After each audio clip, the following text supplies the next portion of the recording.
les sentiers du bonheur.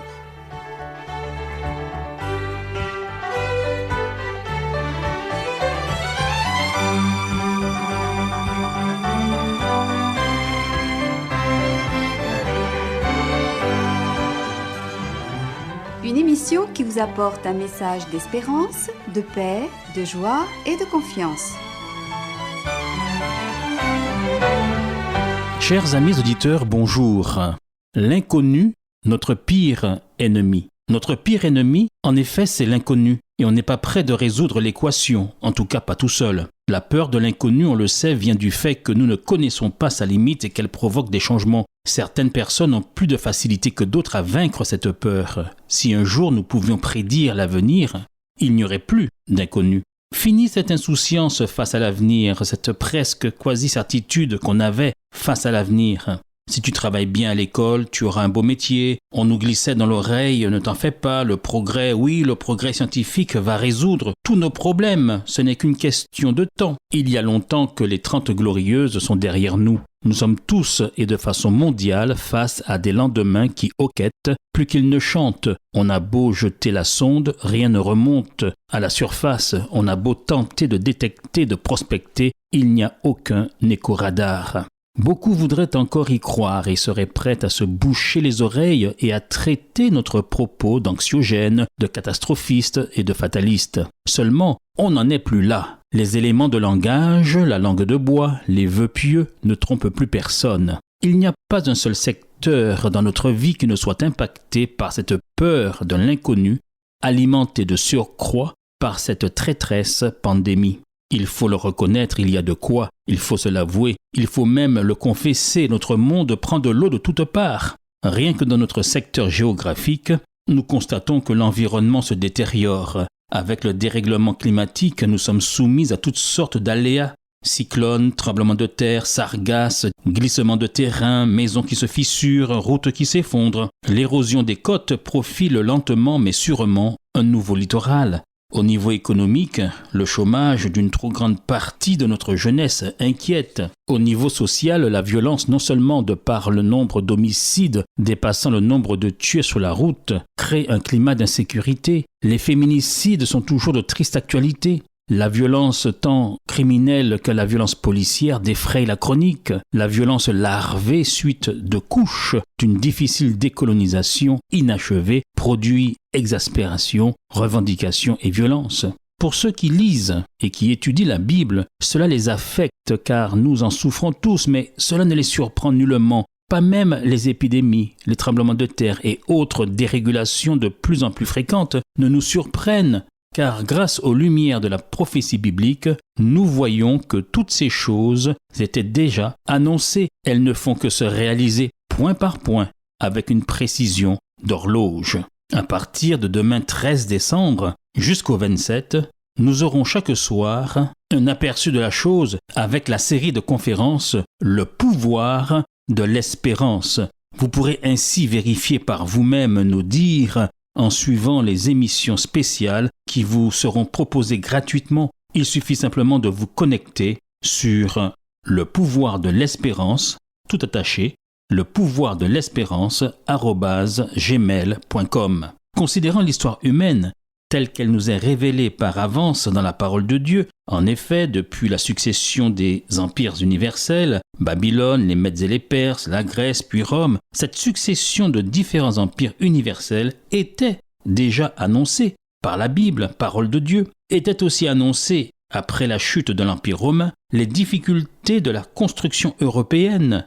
Cela vous surprend, n'est-ce pas? Ainsi que les bouleversements sociaux et politiques, les guerres et les famines, les épidémies, les tremblements de terre jusqu'au réchauffement climatique et particulièrement la progression de la méchanceté des hommes. Pour certains, ils se persuadent et se forcent à le croire. Toutes ces choses trouveront une issue. Ils tentent de se persuader en se disant que l'on trouvera bien une solution aux maux qui plombent ce monde en faillite, grâce tout simplement à l'intelligence humaine. Or, je ne connais cependant aucun scientifique qui avance aujourd'hui la bouche en cœur, plein d'optimisme, sans douter, sans crainte et sans reproche, comme le preux et intrépide Chevalier Bayard, face à l'état d'incertitude dans lequel notre monde se trouve aujourd'hui affreusement plongé. Je ne crois pas qu'il y ait un seul parmi ceux que l'on considère comme savants, à moins que leur grand savoir ne les fasse déraisonner. Je n'en connais pas un seul qui soit prêt à entonner ingénument un seul couplet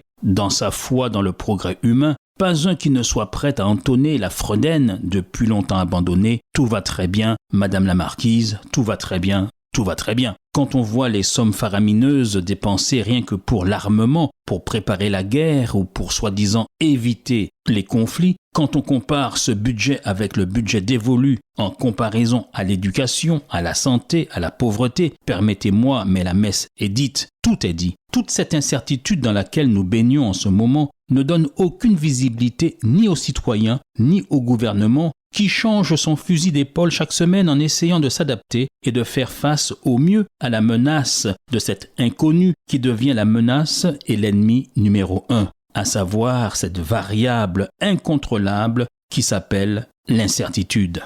On vit dans un monde devenu dangereux parce que plus incertain que jamais.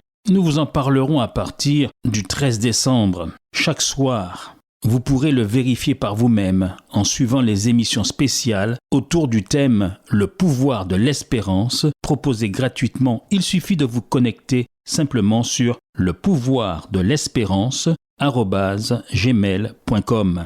Cette incertitude quant aux effets concernant la flambée du chômage, incertitude concernant l'évolution de la pandémie, car les comités scientifiques n'ont aucune certitude, on ne voit pas très clair au fond des éprouvettes. On confine, puis on déconfine, et on reconfine, et cet effet yo-yo est épuisant. On navigue à vue, on pédale, et on rétro-pédale.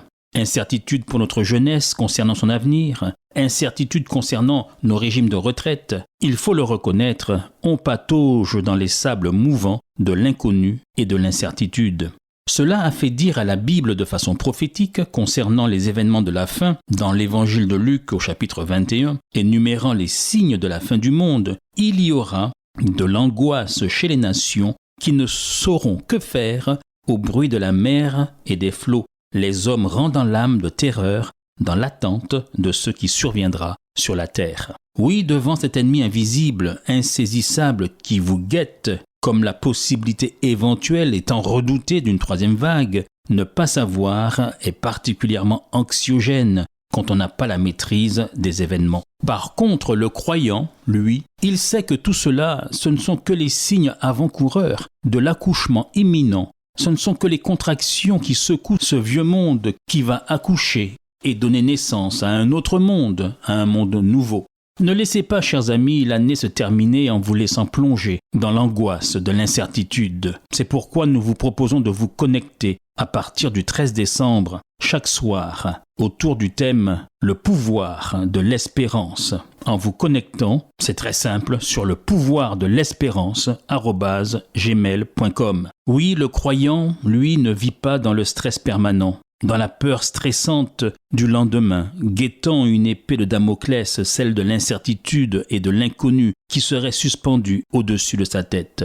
Le chrétien est appelé à faire confiance en ce Dieu qui a promis de prendre soin de ses enfants chaque jour, car il l'a promis. Nous lisons dans l'Évangile selon Matthieu, « Et moi, je suis avec vous tous les jours, jusqu'à la fin des temps. » Ainsi, face à l'incertitude qui demeure en cette fin d'année et qui prend notre monde à la gorge, le chrétien est assuré d'avoir la paix que Dieu seul peut donner. N'est-ce pas lui qui nous dit dans l'Évangile de Jean, « Je vous laisse la paix, je vous donne ma paix. Je ne vous donne pas comme le monde donne, que votre cœur ne se trouble point et ne s'alarme point. » Le chrétien, cependant, n'est ni alarmiste, ni fataliste, ni optimiste, ni un imbécile heureux. Il est tout simplement réaliste, éclairé, éveillé, informé et actif.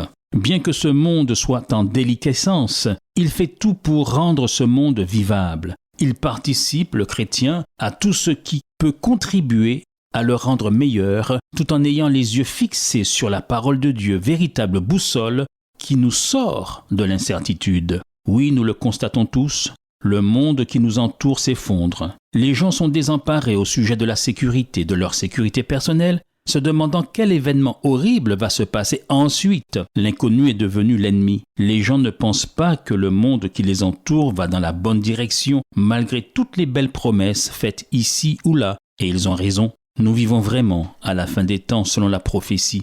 Ce qu'il faut, ce n'est pas une solution politique, militaire ou sociale, mais un retour à une fondation sûre, la parole de Dieu. C'est ce que nous vous proposons de découvrir en vous connectant du 13 au 27 décembre autour du thème « Le pouvoir de l'espérance » sur le site suivant lepouvoirdelespérance@gmail.com. On ne peut plus se laisser bercer, voire berner par des promesses de lendemain qui chantent. La paix, la joie, le réconfort, vous ne les trouverez même pas dans les guirlandes et les boules de Noël qui chaque année faisaient l'espace d'un instant notre bonheur et qui ont bien pâle allure cette année à cause de la Covid et des mesures sanitaires. Le chrétien, lui, vit sur terre, mais la tête et le cœur déjà au ciel. Éclairé, informé, rassuré par la parole de Dieu. Ne laissez pas, chers amis, cet ennemi, l'inconnu, l'incertitude en cette fin d'année vous grignoter, saper votre morale et vous déprimer. Mais placez votre espérance dans la certitude et la connaissance que vous donne la foi en celui dont la parole est certaine et véritable, et qui nous dit que sa venue est aussi certaine que celle de l'aurore, comme le déclare le prophète Osée. Oui, il dit ceci, sa venue est aussi certaine que celle de l'aurore, il viendra pour nous comme la pluie du printemps qui arrose la terre.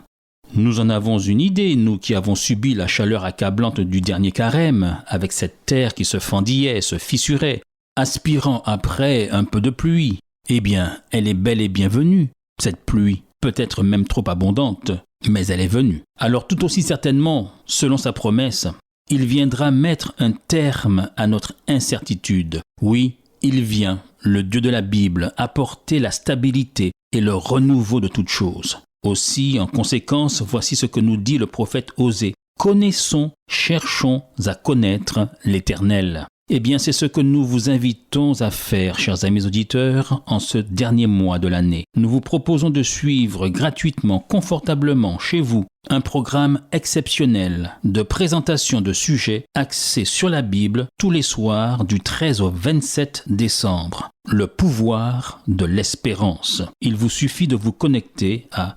lepouvoirdelespérance@gmail.com. Ne ratez surtout pas cette occasion unique, chers amis auditeurs, de terminer l'année avec les certitudes qu'apporte la parole de Dieu.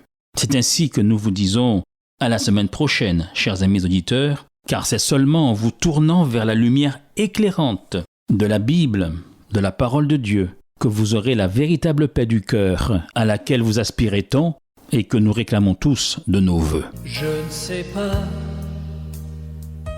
le temps qu'il me reste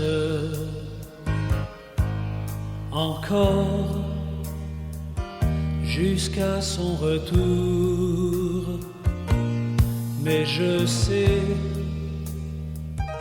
que Jésus reviendra m'emmener chez lui pour toujours. Ça ne va pas tarder, ça ne va pas tarder. C'était votre émission hebdomadaire, Les Sentiers du Bonheur. Un programme présenté par l'Église adventiste du 7e jour. Aimeriez-vous lire le texte de la causerie d'aujourd'hui ? Demandez-le. Il vous sera envoyé gracieusement. Nous tenons également à votre disposition notre cours de Bible gratuit par correspondance. Nous le recommandons vivement à tous nos auditeurs. Écrivez-nous aujourd'hui même. Voici notre adresse. Boîte postale 50 97 282, Le Lamentin, CEDEX 2.